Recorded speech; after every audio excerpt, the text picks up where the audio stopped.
اگر 224 ہے اس کی آفیشل ریٹ اور مارکیٹ میں 250 روپے کا بھی اگر ڈالر نہیں مل رہا تو یہ آپ یہ سمجھ لیں کہ یہ اس سے ذرا جب خدا نہ خواستہ اگر ڈیفالٹ کرتا ہے تو اس سے کئی گنا اور آگے چلا جائے گا.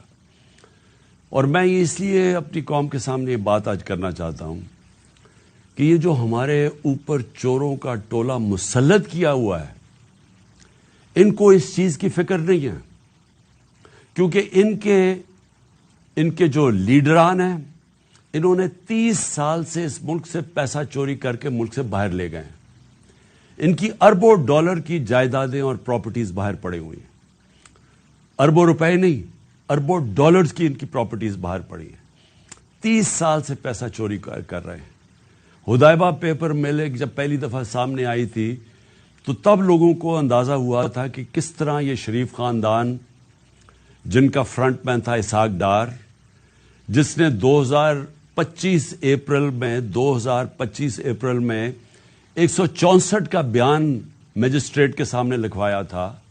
اور 164 کا بیان وہ ہوتا ہے جب میجسٹریٹ پوچھتا ہے کہ آپ کے اوپر کوئی دباؤ تو نہیں ہے، تو اس نے کہا نہیں جی میں خود کہنا چاہتا ہوں، کیونکہ اس وقت نواز شریف چھوڑ کے ملک باہر چلا گئے تھے سعودی عربیہ.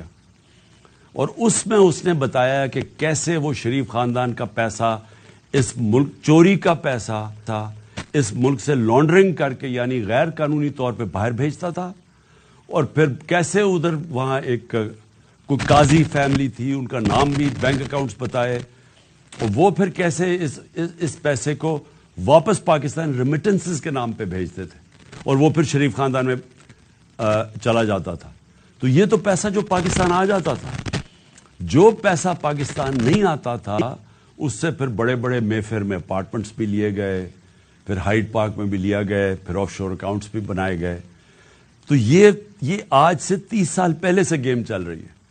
اور اس ملک کا پیسہ چوری کیا، ہنڈی حوالے سے باہر بھیجا، جس پیسے کی ضرورت پڑی وہ پاکستان منگوا لیا.